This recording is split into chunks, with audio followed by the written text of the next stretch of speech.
Hey everyone. I've considered doing a series like this for a while now, and finally just decided to give it the go-ahead. If you want to skip right ahead to the action, you can do so. I'm going to leave a timestamp below for you. With that said, I thought I'd start by giving a quick intro about why I'm actually making this series in the first place. Star Wars has always had a special place in my heart ever since I first saw it back when I was about, I'm going to say 8 years old, I think. I am 31 now, just for the record. These past 6 to 7 months have been a bit of an odd place among the fandom, the internet, and everything in between. Ever since The Last Jedi's release, the fan base has been pretty split up. While it's true that all fandoms have awful people in them, I've never quite seen the Star Wars fandom in such a horrible place before. I've seen all kinds of fighting, negativity, and just overall bad vibes from every corner of the internet and, frankly, the world. As someone who's always been so passionate about this franchise and this fan base, it really hurts me to see. I don't want to see people fighting about who the true fans are. I just want to go back to us sharing our joys about the things that we all love with each other. And in order to do that, I thought it would be best to start by looking back, all the way back, at the expanded universe as a whole, on top of the movie novelizations. If these go well, I may consider delving into more videos for comics and maybe other properties as well. And I plan to include everything. That's including the loved and the not-so-loved. The Empire Strikes Back and the splinter of the mind's eyes of the world. Everything.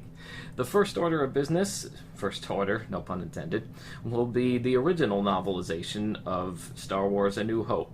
It was first titled Star Wars from the Adventures of Luke Skywalker. In 1976, the year before Star Wars first hit the big screen, a little paperback book got published under the Ballantine label. That book held a curious title, Star Wars, from the Adventures of Luke Skywalker, by George Lucas. I know, it's hard to imagine a world without Star Wars in it now. But that was just the reality of things prior to May of 1977. Getting into the plot of the story would be pointless, since it's very much the same one you already know and love. However, I believe there are much more interesting facts to touch on here that make for some great discussions. For starters, it needs to be stated that this book was not actually written by George Lucas, but rather it was ghost-written by Alan Dean Foster, using Lucas's original screenplay. Foster's contract stated that he would write 2 novels for Lucas, the first being the movie's novelization, and the second a potential sequel titled Splinter of the Mind's Eye. More on that book in a future video. So is it worth reading if you already know the movie like the back of your hand? Why, yes, actually. In fact, I'd say it's the hardcore fans who will find this to be the most interesting of all. Since this was based off the original screenplay, a lot of changes, some small and some huge, were made between the time of this writing and the movie that we know today. For example, right in the beginning of the book, we get a prologue briefly explaining the origins of Emperor Palpatine.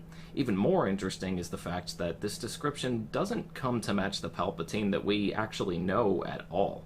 I'll use my shiny leather-bound copy that I got from Barnes here because, hey, I'm Justin, I'm a nerd. So to quote the prologue, aided and abetted by restless, power-hungry individuals within the government and the massive organs of commerce, the ambitious Senator Palpatine caused himself to be elected President of the Republic. He promised to reunite the disaffected among the people and to restore the remembered glory of the Republic. Once secure in office, he declared himself Emperor, shutting himself away from the populace. Soon, he was controlled by the very assistants and bootlickers he had appointed to high office, and the cries of the people for justice did not reach his ears. So that's different. It's implying that Palpatine was merely a victim, if not a figurehead, among the rising empire. Lucas clearly did a lot of work to revise the character between the remaining films in the trilogy. The famous words, "a long time ago in a galaxy far, far away," also changed. Here in the book, it was another galaxy, another time. Not quite as exciting, is it? It's not hard to see why this was changed, and I definitely think it was for the better. There's all kinds of other differences in here, but I'm just going to mention the ones that I found to be the most noteworthy. Darth Vader is actually referred to as a Sith Lord in this, while the term never actually came up at all in the original movies, despite being mentioned constantly in the prequels. In the beginning scene, where Leia's ship is getting boarded by Imperials, the stormtroopers actually come in through the roof, kinda Mission Impossible style, instead of through the hallway. Again, I'm glad that they changed that for the movie, since it helped make Vader's entrance that much more badass. And what else is there to love about Vader than just the fact that he's badass? Well, everything. A scene that was recorded for the movie but left out in the final cut was also included here. The scene introduced Luke while having him talk among his friends on Tatooine. Their names were Deke, Fixer, Cammy, Windy, and of course Biggs. The scene didn't really have any major significance, at least nothing beyond what was already explained in Luke's other opening scenes in the film and the book, so I could understand the decision to leave that one out as well. The infamous "we don't serve their kind here" scene is still intact, but I was kind of amused by one particular sentence describing Luke's mindset during this moment. The quote reads, "Yes, of course," Luke said, realizing this wasn't the time or place to force the issue of droid rights. Anyone who's seen the movie Solo probably knows why I find this line so interesting, and kind of hilarious in hindsight.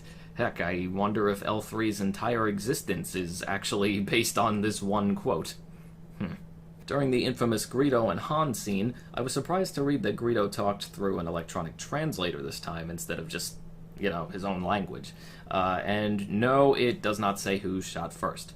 Not that it has to, since we already know it was Han. The scene of Han talking to Jabba that was originally left out of the theatrical release but later added back into the special editions is here. The description of Jabba himself was quite different, though. The novel describes him as a biped. He had a shaggy skull and apparently long jowls that would rotate whenever he moved. Interesting.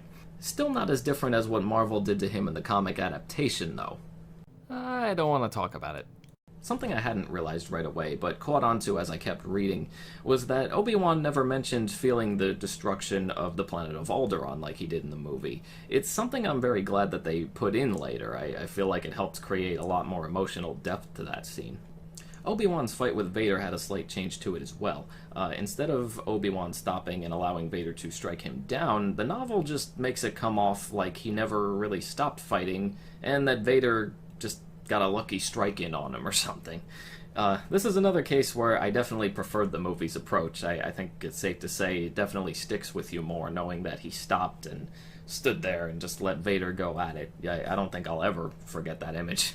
Remember the scene where Luke kind of casually dismisses Wedge about his ability to fire at a 2-meter target due to his ability to bullseye womp rats in his T-16? Well, it turns out that Wedge had some choice words in response to this after all.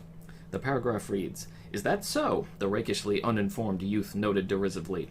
"Tell me, when you were going after your particular varmint, were there 1,000 other, what did you call it, womp rats armed with power rifles firing up at you?" He shook his head sadly. "With all that firepower on the station directed at us, this will take a little more than barnyard marksmanship, believe me." To put it lightly, oh! What now, Luke? It's not so fun when you can't get the last word in, is it? Bam. The next one is pure nitpicking, but I could not stand the fact that Luke was in Blue Squadron instead of Red Squadron this time. Come on, it's I know it's not a big deal, but Red Squadron just sounds cooler, alright? Alright. And one of the last big differences, which I wish they had actually kept in the movie, is that Chewie got a medal too. Yeah, you get your medal, Chewie. Woo! Get some! This last bit is more of an observation. The cover of the book's first edition was drawn by Ralph McQuarrie. When Vader was first confirmed to be used as a character in the series Rebels, I couldn't help but notice that his helmet was longer and more stretched out. Very similar to the way it was drawn on this book cover, and other various drawings of McQuarrie's. I'm not completely certain that it was intentional, but if so, it's a pretty cool tribute all the same. There's not too much else I have to add to this. While the dialogue is slightly changed through the novel, the main story and themes are still present, as they always were. As I said before, I do believe that the hardcore fans are the people with the most benefit from reading this. Not only did it give you even more information about the lore surrounding that fascinating little galaxy we've come to know, but it also provided a really interesting bit of insight into the way the movie was put together. By comparing the two, You can easily see where the changes were made, and it can lead to some interesting discussions about why those decisions were made in the first place. And this is the part where I bring it back to you. Have you ever read this novelization before? What did you think of it? Did you find it as interesting to look into as I did? What parts reached out and grabbed you? Be sure to respond in the comments below, and don't forget to hit those like and subscribe buttons for more books, games, music, movies, and comic fun! And I'll see you all later.